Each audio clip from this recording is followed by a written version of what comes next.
Hey, welcome back, everyone. Hey, y'all remember last week we were all talking about how I finally got around to selling my Dorothy's car?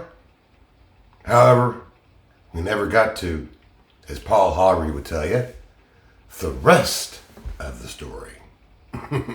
So, let's get into it, shall we? Okay, for starters, I understand how everything out there, everyone's trying to sell you something, man. You know, that's just the fact of life, right? Man, I've been doing that exact same thing for all my freaking career, man. Yeah, you know, both on the retail side of things and on the wholesale side of the coin. Yeah, I learned later, actually, in that short period of time that I physically actually wasn't selling anything. Yeah, because I was in the military, you know. Well, guess what? I learned later that that basically that 7 years that I was in the military, yeah, I got out after Operation Desert Storm and found myself working for a distributor of Budweiser. Yeah, so I found myself back on the military base for another, guess what?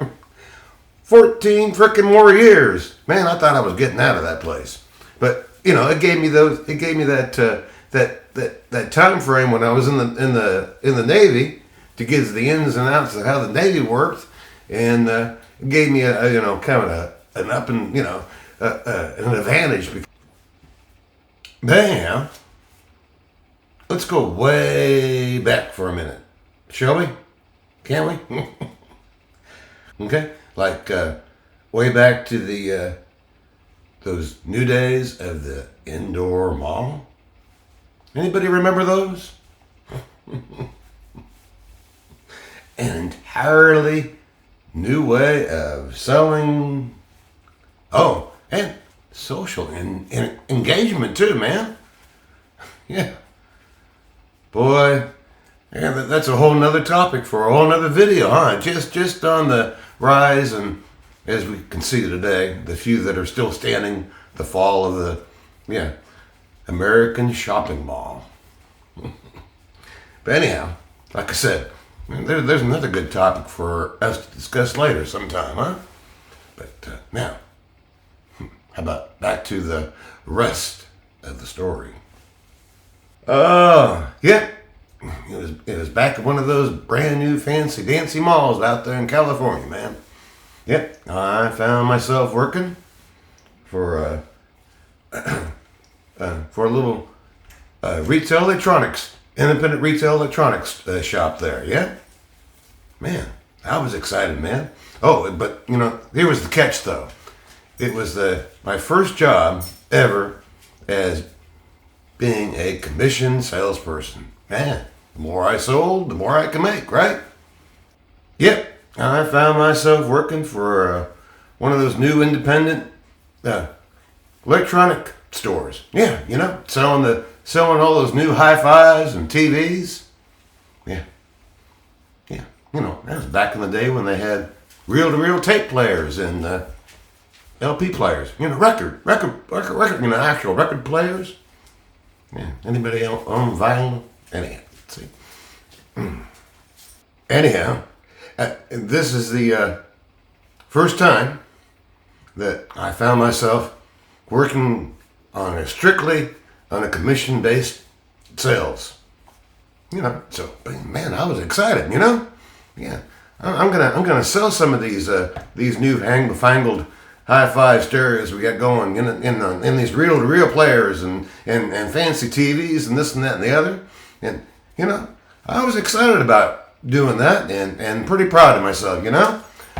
After 4 weeks of being there, I was like, man, every customer I come talk to, they walk out the door all happy, getting ready to go home and plug in and blast the neighborhood town, with those cool tunes, man, right? Yeah, well, that's what I thought. I was happy. Somebody else, though, wasn't. Yeah. I got a call one day. You need to go see the boss, man. I'm like, what did I do? He's like, so, question for you. I'm like, yeah. Well, why do we keep selling the stuff that we keep telling you, you need to go ahead and you need to upsell and sell them this product over here. The one that we, we only pay little for. Yeah, but we make a lot of money because we only pay a little for it, right? Why, son? Why are you doing that? Well, my answer was very simple. You know why? Because I basically told him. Well, the one that you want me to sell is a goddamn freaking piece of, you know what?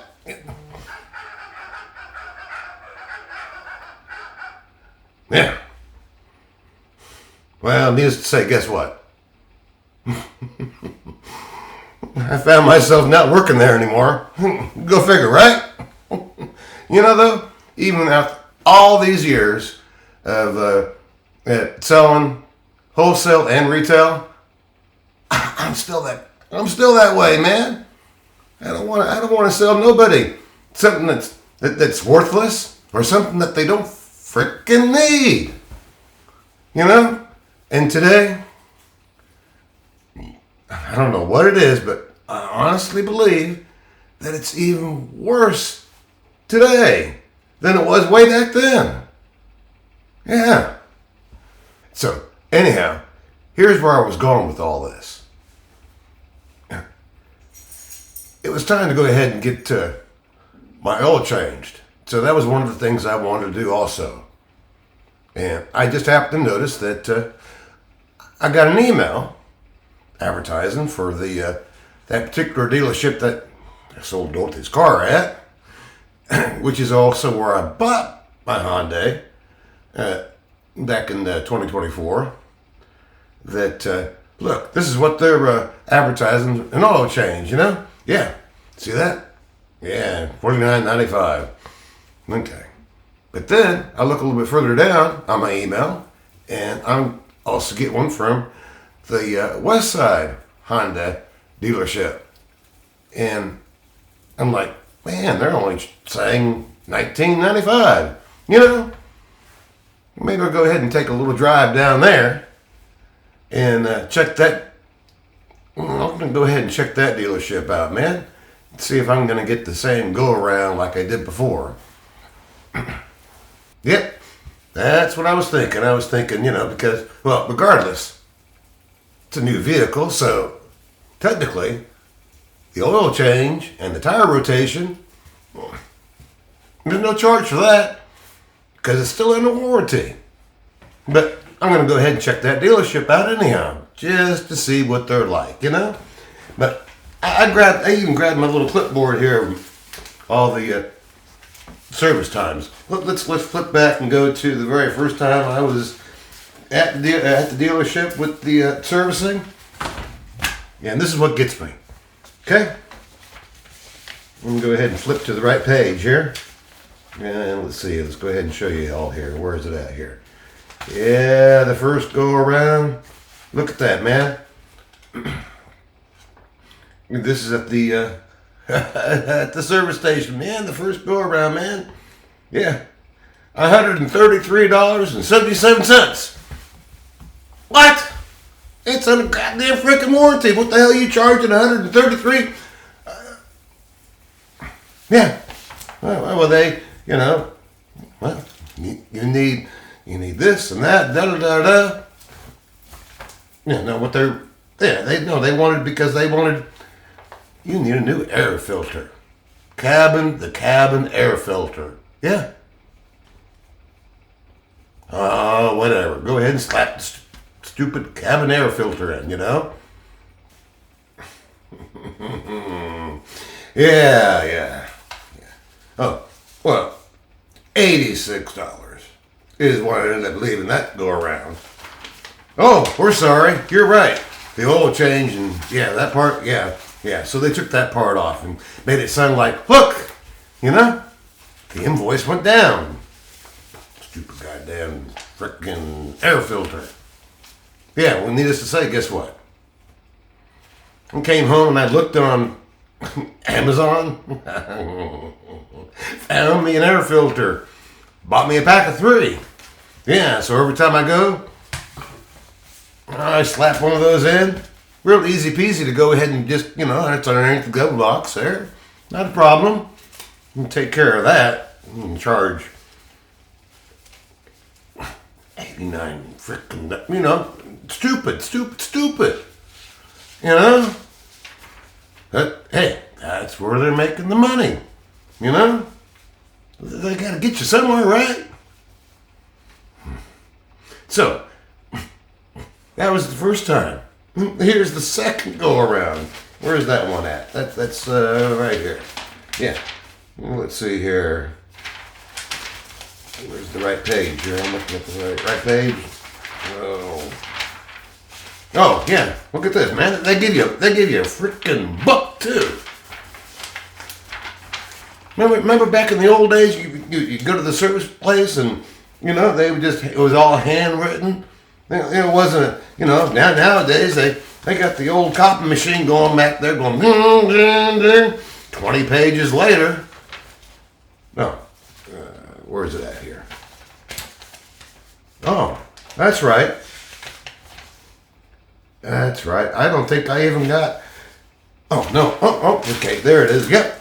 You're going to like this. Oh, man, you're going to like this one, man.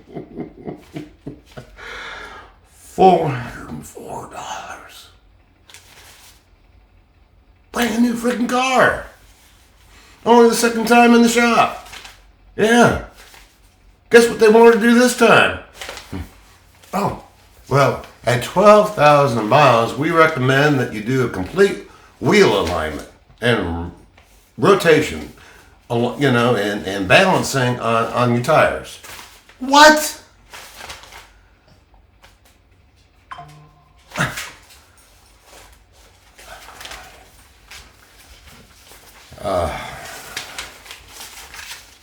It gets better.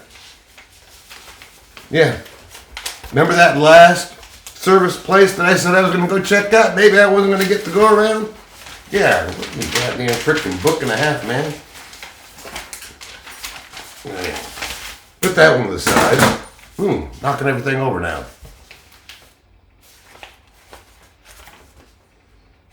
Where's this one here? Oh, that's the Orange Park one.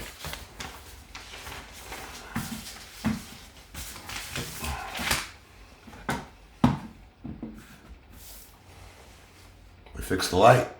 There we go.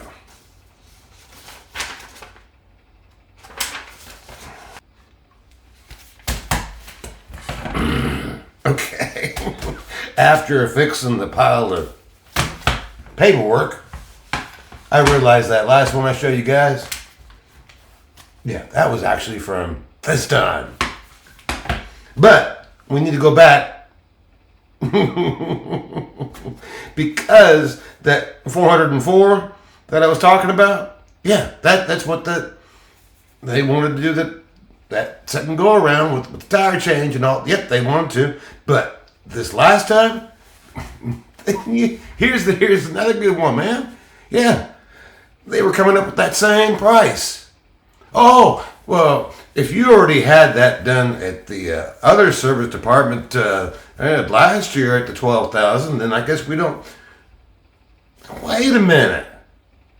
What do you mean you don't communicate to each other as far as, what service history is out there and all that? We all know that's a bunch of baloney.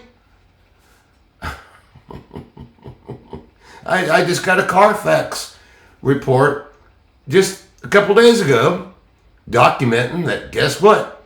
I took my car to the other dealership and everything was recorded. The proper oil change and everything that they did do, right? Yeah, and tell me the goddamn freaking history is not, they can't see what's going on between one dealership and another.